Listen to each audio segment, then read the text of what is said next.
Ian, can we just start with the injury updates that was sent out this morning? I know there's a few of them, but maybe in particular Jack, who played but now has. Could you just talk a little bit about what the setback was with Jack?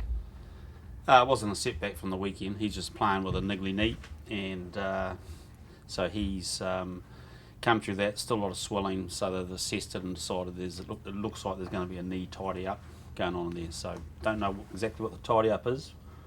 I only found that out this morning, so we'll let you know later on. But do you know what the time frame is at all? No. And Brodie, is he ahead of schedule from where you thought he would be? Yeah, Brodie's ahead of schedule. He's looking like he's into contact this week with a likelihood of maybe playing for Hawke's Bay, and if that goes well, then we'll just assess that at the end of the week. We've got Offa and Nepo, who are both coming back from sort of significant injuries. They both got through a few minutes in the last weekend, but we're in a great position now that we can give them another week of preparing at NPC level and then make a decision at the end of the week about when they rejoin us. How nice is it to have all the noise and speculation around your future sorted to be able to just focus on Argentina this week?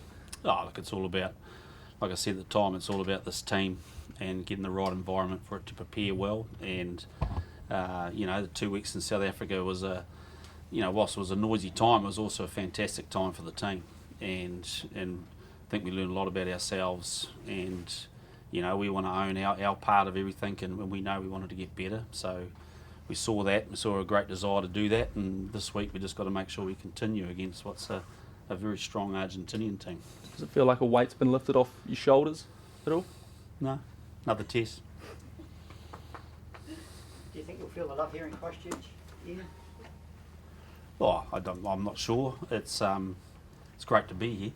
Like we haven't been here much, and it's had its own issues with stadium and its own internal debates around rugby, but there's been a lot of reasons why we haven't been here for a long time. But this is a very proud rugby area and a big part of New Zealand rugby. So, have the All Blacks here, whether the feelings about me personally, it doesn't really matter. But what does matter is we're just really proud to be here and to hopefully play in front of a really loyal New Zealand crowd. That great result in Joburg, just seemed like a really backs against the wall performance. How do you replicate that, a fortnight later?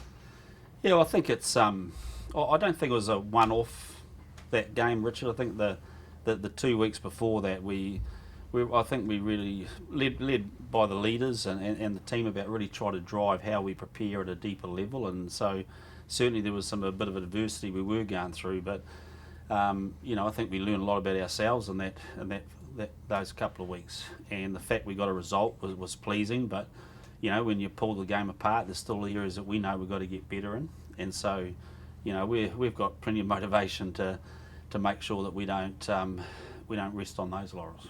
Are you able to look at your guys and think, we talk about weight off your shoulders, but you look at your players and go, yes, perhaps that will be reflecting their performance. They can perhaps play a bit more freedom or whatever.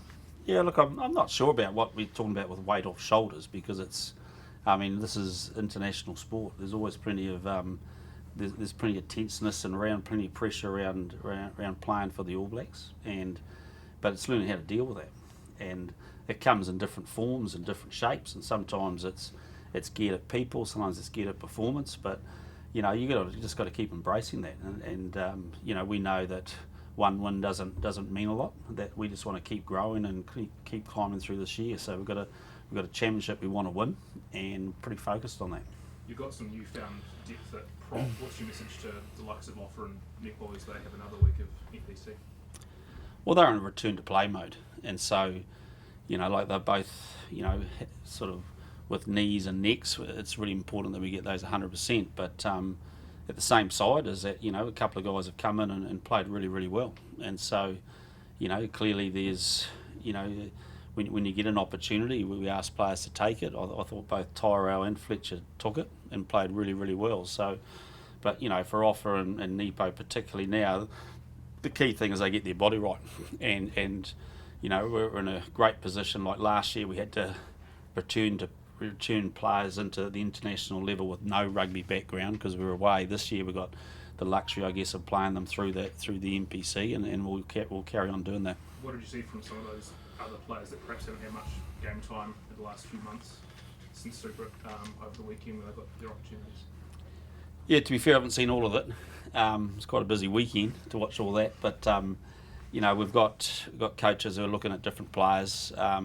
Overall, pretty pleased actually. I think of particular interest. I thought Hoskins played really, really well for Counties. He came off hasn't played a lot with us, but I thought he played particularly strong. So that's one big tick for him. But that's where NPC and our connection there is vital, and we'll be able to use that bye week well. You were assistant coach in 2015 when you had Michael Cheika's Wallabies in the World Cup final. What do you expect from him as Argentina coaches? Yeah, look, he's a clever coach. We've obviously had him last year with Argentina as well. So he's evolving his coaching group. He's got a few new faces there, and Contemporary and Kidwell. So they're obviously changing a few things. We've noticed quite a significant change from last year, and so they've got a group with lots of experience, and I think we saw any team that can beat Aussie by 30 is doing pretty good, and they want to play. They play a good style of rugby, play fast, and they've always got a few little tricks up their sleeves, and so. I think it's a great game for us to come back to, because it's great to be home, but the flip side of it is that their performance, particularly in the last week, sort of means there's no room for complacency at all. You mentioned Hoskins there. I guess Stephen Fairfield is another one who hasn't seen game time with you guys. How do you go about, juggling the desire to get those guys involved with the, wanting to reward performance at Alice Park and build some continuity? Yeah, well, that's the challenge, isn't it? So, the other decisions we weigh up each week, and in the meantime, you've got a squad. People have to train well, prepare well, and they've got to control what they control. And when we're ready, we're ready. And the team has changed quite a lot since the last time you played in Christchurch. There's a number of local players who have never worn the black jersey at home. Do you think that adds to the excitement of the week for the players coming back into camp this time? Oh, I've got no doubt about that. It's hard to not feel some sympathy for the players from this area who represent the All Blacks, because they love playing here, and it's been tough not playing here. And so clearly there's a whole lot of reasons why that's happening. And but for them to come back and play in front of their home crowd, I'm sure is going to be pretty special for them. And hopefully we have a nice balmy August night for a 7:45 kickoff. Yeah, will that be in the back of your mind come selection, allowing those players to finally have a chance to play at home? I think we just saw with the Black Ferns, Wayne Smith rolled out nearly every single one of the Christchurch players. No. One of them, though, obviously you gave Richie the start at 10. Is that a good selection headache to have, the way in which he controlled that game, I suppose, that battle between him and Bowden? Yep. It's a good selection headache. And like I said, it's just, we're a squad, and I've said at the time is that those two are playing a sort of a double bang approach to our game, and Richie had the lead in South Africa and did it really, really well. Just going back to the prop, the discussion about the props is it a fair assessment that you're looking, these young guys have evolved the game in terms of mobility and what they're bringing? Look, I wouldn't use that word just yet, because one test, but they're certainly showing that attitude, and ultimately we want them to do what we need them to do. But primarily the first thing first is to get the core part right, and that's what we were particularly pleased with in the weekend.